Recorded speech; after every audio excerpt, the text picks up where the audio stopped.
The campaign began with the German invasion of the Soviet Union in 1941, known as Operation Barbarossa. After initial successes, the Soviets halted the German advance at the gates of Moscow. The next year, the German High Command developed a new plan called Case Blue, which focused on seizing the valuable Russian oil fields in the Caucasus region.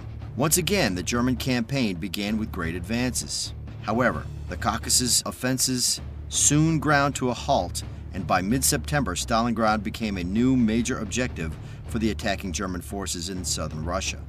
On 13 September 1942, the German 6th Army under General Friedrich Paulus began its assault on the city.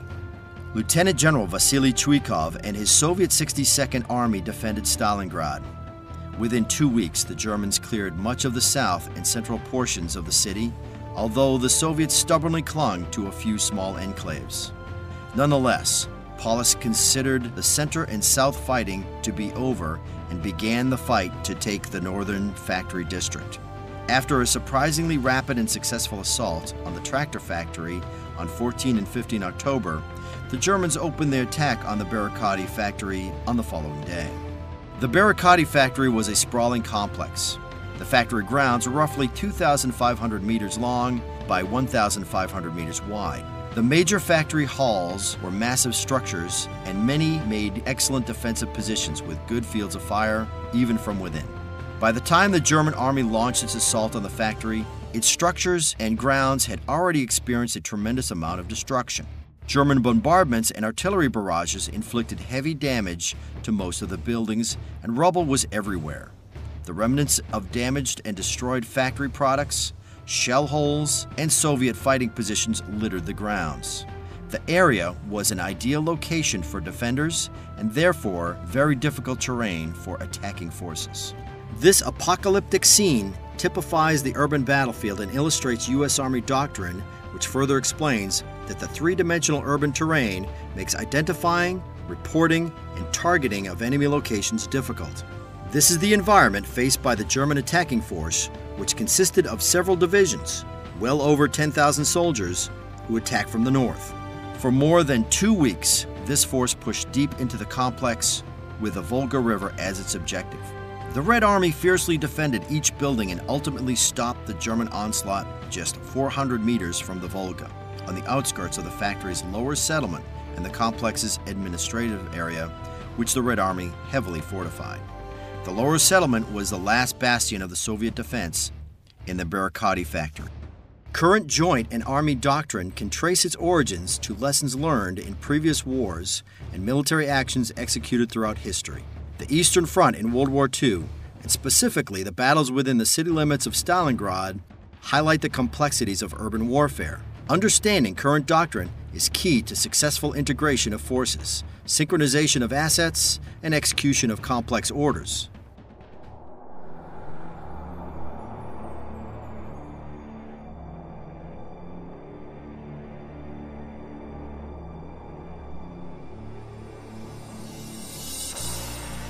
In peacetime, the lower settlement served as the Barrikady Factory's administrative area and one of the residential districts for factory workers. About 400 meters beyond the settlement were the cliffs of the Volga River, the German 305th Infantry Division's final objective. Within the lower settlement, a number of important locations held significance to either the Germans, the Soviets, or both. Key locations included the Theater Park, the Cinema Booth, the Barrikady Factory Fuel Depot, the Index Finger Ravine, the Transformer Hut, and the Volga River. Key German locations were Hall 6E, which served as the headquarters for the 576th Grenadier Regiment. Hall 4 served as the headquarters for the 577th Grenadier Regiment. House 53 served as the headquarters for the 578th Grenadier Regiment. Key Soviet locations were Colonel Ivan Lyudnikov's command post bunker for the 138th Rifle Division, the Red House, which functioned as Colonel Lyudnikov's personal observation post, the Apothecary, also referred as the Pharmacy, a Soviet strongpoint, and the Commissar's house, which had originally served as the main administration building for the Barrikady Factory and was now a Soviet strongpoint as well.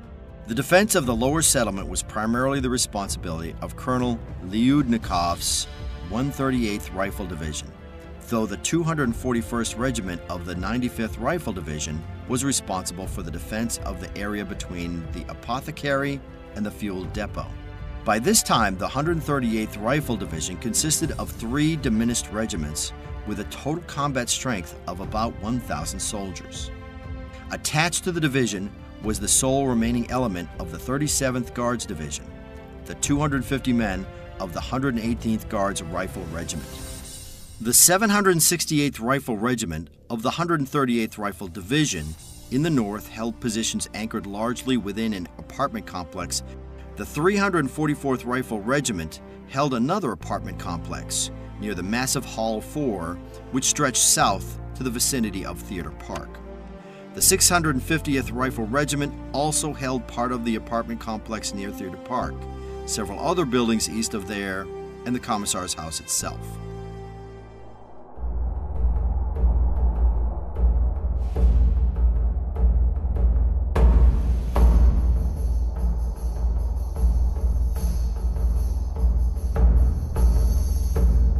The Commissar's house was a massive brick structure within the lower settlement.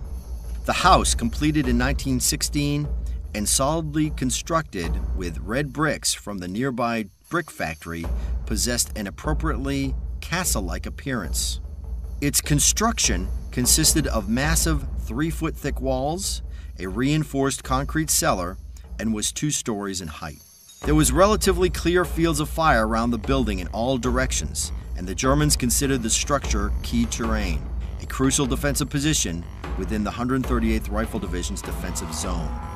The United States Army Doctrinal Manual, ADP 3-90, defines key terrain as an identifiable characteristic whose seizure or retention affords a marked advantage to either combatant. Due to its obvious strength, the building earlier served as Lyudnikov's headquarters until the German advance forced him to move his command post to a bunker below the bluffs of the Volga River. The Barrikady workers officially recognized the building as the Factory Administration Building. The Germans referred to this building as the Commissar's house.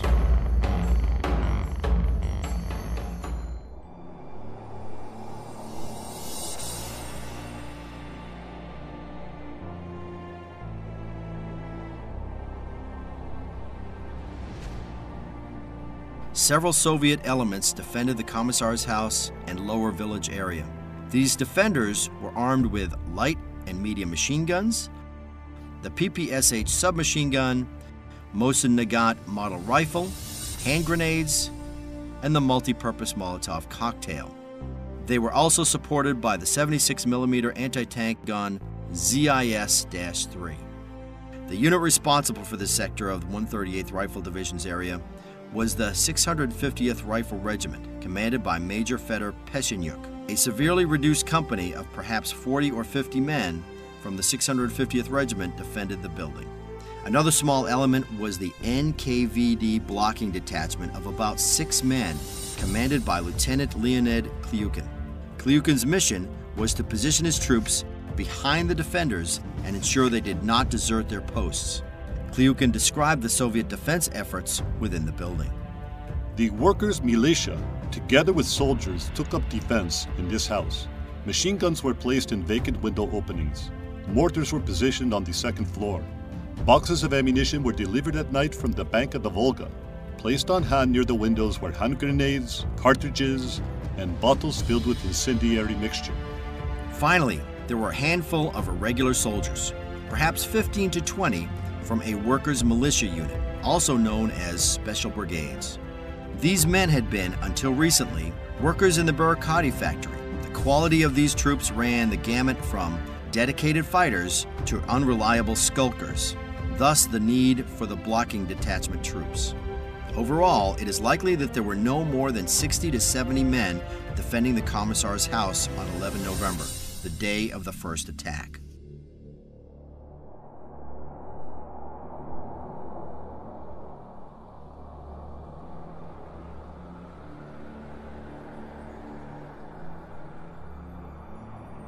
During the month of October, the 305th Infantry Division lost almost 2,900 men in the vicious fighting at the Tractor and Barrikady factories. As the 305th prepared to assault the Barrikady Factory's lower settlement, each of its regiments possessed no more than 1,000 assault troops. The 578th Grenadier Regiment, temporarily commanded by Major Eberhard Rettenmeier, was responsible for the central sector, which included the Commissar's house. For the 11th November attack, a company of assault engineers from the 22nd Panzer Division's 50th Pioneer Battalion, commanded by Captain Erwin Gast, reinforced the 578th Regiment. On 10 November, the strength of the 50th Pioneer Battalion stood at 539 soldiers, of which only 460 were assault troops. Also attached to the regiment was an element of the 44th Sturm Company.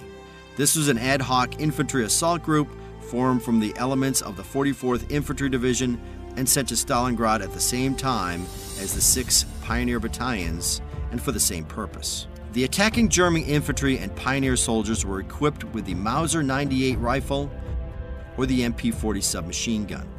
They were supported by MG-42 machine guns, potato masher hand grenades, satchel and shape charges for breaching, and assault field guns.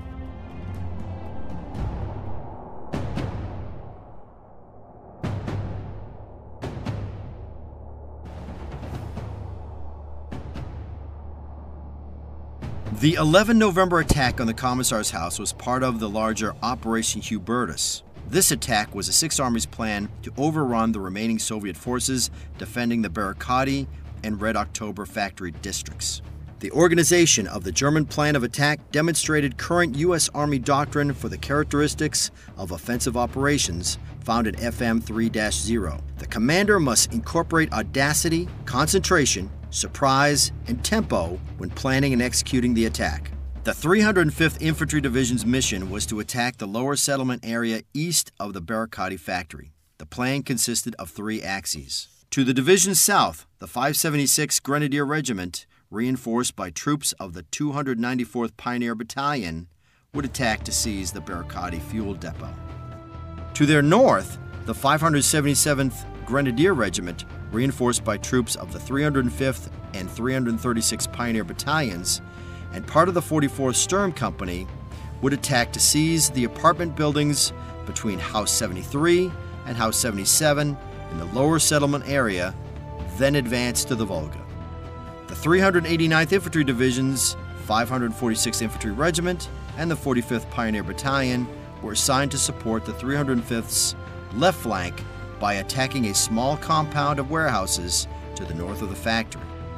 In the center, the 578th Grenadier Regiment, also reinforced by Pioneer Battalions, was assigned the mission to capture the apothecary and the Commissar's house, and then advance to the Volga via the Index Finger Ravine. The 578th attack consisted of 3 assaults. The first assault would assault to seize and secure the apothecary, a heavily damaged L-shaped building to the south of the Commissar's house. Most of the 578th Grenadier Regiment would attack past the apothecary, enter the Index Finger Ravine, and reach the Volga through that route. From there, it would attack to capture House 79 and push north along the river to unhinge the Soviet defenses. Captain Gast's 50th Pioneer Battalion was the third axis of the attack, with its objective to seize the Commissar's house. Gast, who considered his Panzer Engineers elite troops, was reportedly the youngest battalion commander at Stalingrad. According to one historian, Gast was an ambitious young officer and wanted to demonstrate his prowess to his elders on the field of battle. When developing the plan for the 11 November attack with Rettenmeier, Gast informed the regimental commander that his men could take the Commissar's house alone. Gast further stated that there would be no need for infantry support from the 578th Regiment, although a small element of the 44th Sturm Company would participate in the attack. The seasoned Rettenmeier was dubious because he understood that the integration of light and heavy assets in urban fighting was critical to success. Current U.S. Army doctrine reinforces this fact in ATTP 3-06.11, which highlights that infantry tank teams work together to bring the maximum combat power to bear on the enemy. As the German plan developed, it incorporated many of the stages of a deliberate attack. The commander conducts a phased deliberate attack, starting with reconnoitering of, moving to, and isolating the objective. As part of the division plan, a massive bombardment against the Soviet positions in the factory area supported the attacks. In order to isolate the objective and limit the Soviet ability to reinforce and sustain its forces west of the Volga, Luftwaffe dive bombers would attack Soviet artillery positions across the Zaitsev Island. German artillery would also conduct counter-battery fire against Soviet artillery positions on Zaitsev Island. German Nebelwerfer batteries conducted barrages against the Soviet defensive positions in the factory area and along the bluffs of the Volga, which further isolated and reduced the defensive positions. Should these various attacks achieve initial success, the units of the 305th Infantry Division and the 389th Division to the north would destroy all remaining Soviet defenses between the Barrikady lower settlement and the river.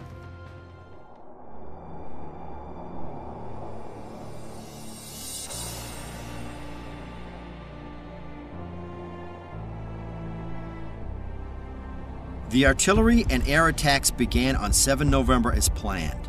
At about 0300 on 11 November, the lead assault teams from the 578th Infantry and 305th Pioneer Battalion departed from the assault positions near House 53, which served as Rettenmeyer's command post. Hundreds of gray-clad soldiers stealthily made their way through the intermittent dark as explosive blasts lit up the terrain. The 578th Assault Troops, supported by pioneers, made their way across a short distance to the apothecary. They slipped into and out of shell holes and trenches for cover, while the artillery bombardment screamed overhead.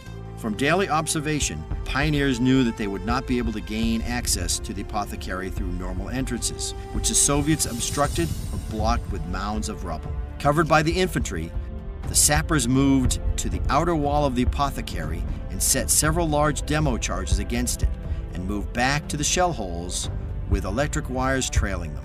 As they advanced on the Commissar's house, the synchronized and coordinated German attack further demonstrated the stages of deliberate urban attack: secure a foothold, suppress the objective, and execute a breach.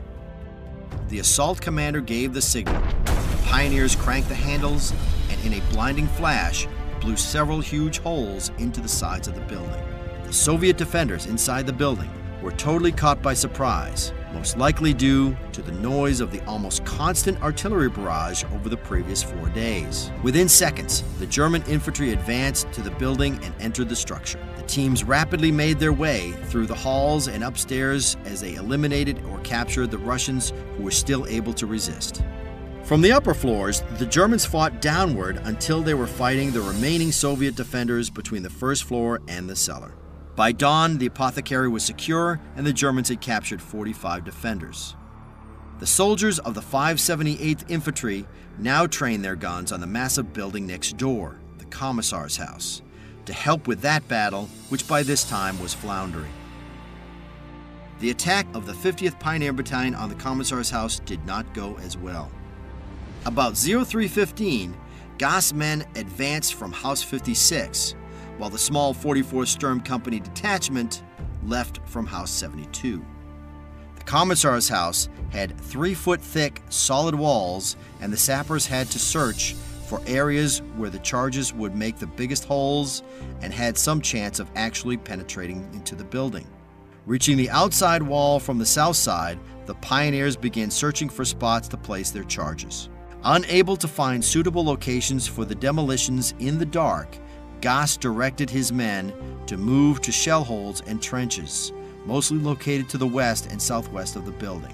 There they waited for the light of dawn to reveal the best locations to place their charges. As the engineers moved back into hide positions, however, someone inside the Commissar's house spotted the movement and opened fire. The firing very quickly alerted other Soviet defenders, and soon those defenders pinned down Gauss men in the open area around the structure.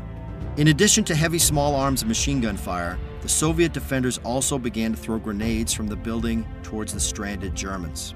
A few Russians were able to heave grenades far enough to reach a shell hole or two and cause casualties. This in turn caused some of the pioneers to jump up and flee to the rear for safety. Some made it, but most remained pinned down in their hide positions.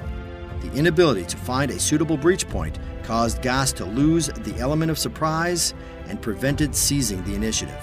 U.S. Army doctrine states, audacity, concentration, surprise, and tempo characterize the offensive, and that commanders seize, retain, and exploit the initiative when performing offensive tasks. Fortunately for Gauss men, the 245th Assault Gun Battalion had just received 6 brand new SIG-33 Bravo assault guns.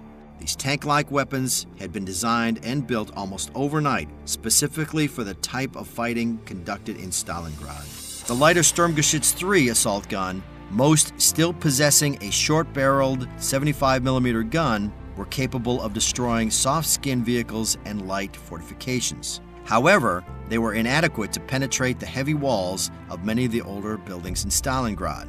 Based on lessons learned and emerging mission requirements, the SIG-33 Bravo mounted a heavier 150mm gun, which could penetrate the walls of buildings like the Commissar's house.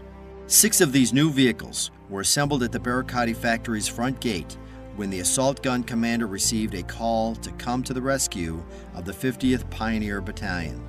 Similarly, U.S. Army doctrine directs commanders to plan for and employ a reserve to exploit success, defeat enemy counterattacks, or, as in the case of Gauss formation, restore momentum to a stalled attack. As dawn broke, the SIG-33s, accompanied by several Sturmgeschütz IIIs, rumbled east, heading for the Commissar's house. The plan was for all vehicles to turn left onto Lenin Prospect and line up in the theater park to pummel the Soviet defenders in the castle-like building. Several vehicles made the maneuver into firing positions, halted, and began shelling the Commissar's house. Inexplicably, at least 3 guns, 2 of them the new SIG-33s, rolled onto Tamayarskaya Street, where they turned left and drove directly in front of the Commissar's house. One of the guns ran over a Soviet mortar position just to the north of the building, then performed a pivot steer which brought the vehicle back in view of the main entrance, where a Soviet anti-tank gun was positioned. Junior Lieutenant A.P. Fedotov, the anti-tank company commander, manned the gun by himself because the rest of the gun crew was dead. Quickly reacting to the threat posed by the vehicle, Fedotov took aim and destroyed the SIG-33. Anti-tank fire or Molotov cocktails thrown by the Soviet infantrymen disabled the other 2 assault guns across the street in Theater Park. Despite the loss of 3 vehicles, the bombardment from the heavier assault guns was nevertheless very effective. Klyukin recalled that the shells penetrated the thick walls and exploded inside the rooms. Cannon fire raked the upper story, killing or wounded numerous Soviet defenders.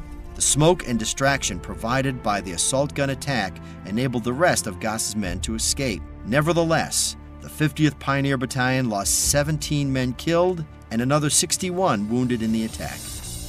By the end of the day on 11 November, many units of the 305th Infantry Division had made significant progress. The 576th Grenadier Regiment and 294th Pioneer Battalion had advanced all the way to the Volga and had captured the factory's fuel depot. Likewise, elements of the 578th Grenadier Regiment had penetrated to the banks of the Volga and captured the Apothecary and House 79, but could not advance further due to the commanding position of the Commissar's house in that area. The Apothecary and House 79 served as the foothold necessary for the coming German assault on the Commissar's house. The German attack plan to breach and reduce the Commissar's house reflect the U.S. Army's doctrine of the stages of a deliberate attack in urban terrain. On the division's left, the 577th Grenadier Regiment failed to capture either of its 2 objectives, House 66 and House 77, leaving a large salient in the German line and preventing the complete isolation and suppression of the Commissar's house. On the far left, in the 389th Infantry Division sector, the 546th Grenadier Regiment, bolstered by the 162nd Pioneer Battalion, had driven all the way to the Volga as well. These successes, however, came at a high cost, since the 305th and 389th Infantry Divisions had lost a combined total of 445 men killed, wounded, and missing in the assaults. Nevertheless, Lyudnikov's 138th Rifle Division was now totally cut off from the 62nd Army except by boat, and that was only if the vessels could make it through the rapidly building ice floe of the Volga. This beachhead in the German lines soon became known as Lyudnikov's Island due to its isolation. Because of the assaults on 11 November, the 138th Rifle Division, severely attrited, was now cut off from the rest of the 62nd Army. Like Chuikov, Lyudnikov was forced to operate out of a bunker dug in the side of the Volga River bluff just east of the Red House. The division's units had taken numerous casualties. The 650th Rifle Regiment had been reduced from 167 men at the beginning of the operation to only 69 able-bodied troops by midnight on 11 November. 98 men had been killed or wounded, most of those in the Commissar's house. Other regiments had been severely afflicted as well. On the division's left, the 95th Rifle Division's 241st Regiment had been reduced to 23 men by the attacks of the 576 Grenadiers. On the right, the attached 118th Guards Regiment was ground down from 250 men before the attack to only 7 men by midnight and was now commanded by a lieutenant. Although Lyudnikov was to receive almost 300 replacements on 12 November, few if any made it into the defenses. Lyudnikov's hold on his island was precarious at best.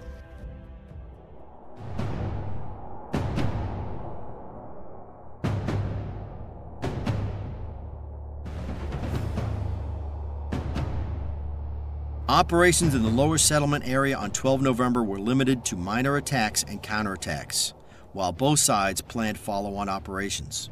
The following day, the German 577th and 578th Grenadier Regiments would attack to destroy the remaining elements of Colonel Lyudnikov's command and seize the bluffs along the Volga River. The 576th Regiment would hold its ground along the Volga and protect the German rear, while the 577th Grenadier Regiment was tasked to seize House 66 and House 77, which had failed to accomplish the previous day. The 578th Grenadier Regiment would make several attacks in its sector. One moved along the river bluffs to take the transformer hut and push along the bluffs of the Volga to clear any defenders. Another through the open ground between the bluffs and Tamayerskaya Street. And finally, another assault on the Commissar's house, the dominating feature of the area. For the attack on the Commissar's house, Captain Gast's 50th Pioneer Battalion would once again form the backbone of the attack. But this time, Gast was to be reinforced by the entire 44th Sturm Company, elements of the 578th Regiment, and guns from the 245th Assault Gun Battalion.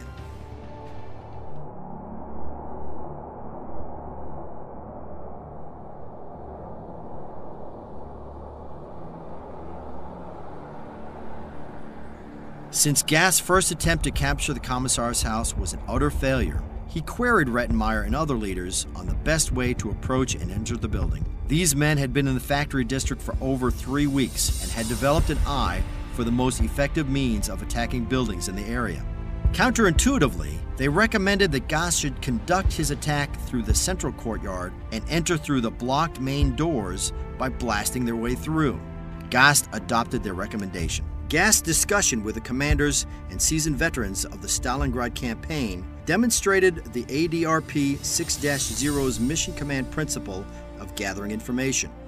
Commanders balance the art of command with the science of control as they assess information which must be accurate, timely, usable, complete, precise, and reliable.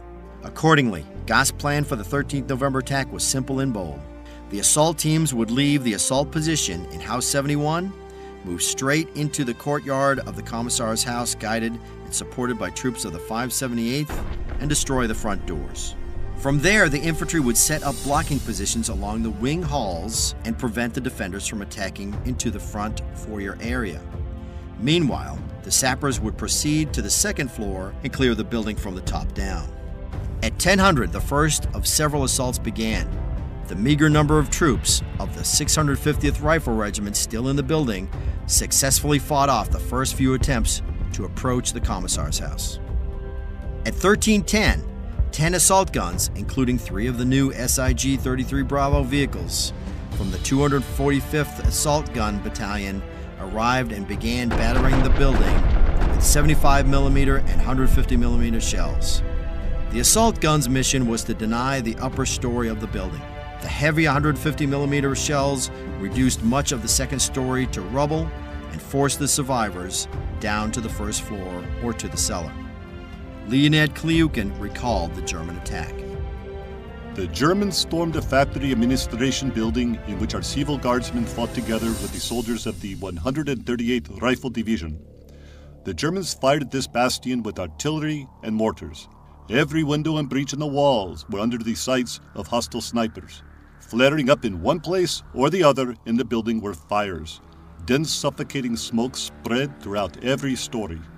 Attacking from the vicinity of House 71, the German foothold near the Commissar's house, gas force advanced rapidly across Theater Park. Against a slackening fire, the assault teams rushed into the courtyard, which under different circumstances would have made an excellent engagement area for the defenders. The German attack plan demonstrated the stages of a deliberate attack in urban terrain. Gas Assault Group moved along the inner west wall of the compound, with the sappers advancing all the way to the blocked front doors. Surprisingly, the Germans had met little resistance from the building's defenders while advancing through the courtyard. While the infantry covered the inner court windows, the engineers quickly set the charges against the heavily wooded doors and backed away. The explosives readily blew a hole into the front entrance. After tossing several hand grenades through the opening, the sappers pushed into the foyer of the building, followed by the assault troops of the 44th Sturm Company and the 578th Grenadiers.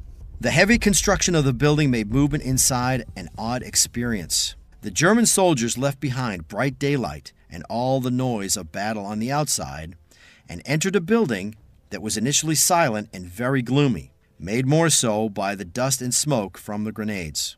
The infantry support teams moved into the wing hallways and set up barricades to prevent attacks into the foyer area. They also shot down the hallways to prevent the defenders from escaping to the basement by using the stairwells at the west end of the building. While the infantry moved to set up the first floor barricades to block Soviet attacks into the central foyer area, the pioneers proceed upstairs to clear and secure the second floor and prepare to clear the remainder of the first floor from the rooms above. Small arms fire broke out to shatter the silence. On the second floor, 2 sapper teams, one from each wing, started to clear the upper floor. After eliminating the initial resistance, the pioneers entered the nearest rooms in the wings and placed charges on the concrete floor. After blowing a hole in the floor, they dropped hand grenades into the room below to kill or maim any remaining defenders in the room. In a few cases, resistance was so stout that the pioneers had to shoot flamethrowers into the room below to be effective. In some rooms, the Soviet soldiers had knocked holes in the walls so that they could retreat or advance through the rooms more easily without venturing into the hallway. The holes also allowed them to quickly exit the room when grenades or satchel charges were dropped in from above. After each upper room was cleared and the first floor room below it was likewise cleared, the sapper teams advanced to the next room, making their way towards the western stairwells. The Soviet defenders knew that their only chance now was to move to the cellar. About 20 of them, many of whom were wounded, succeeded in escaping into the dark, smoky basement to continue the resistance there. Much as it had in the floors above, the fighting continued there, with Germans continuing to blast holes in the floor, tossing down hand grenades, satchel charges, and attempting to burn the tough Soviet defenders out with flamethrowers. The Germans even wrapped grenades against fuel cans, pulled the pins, and lowered the containers into the holes with rope.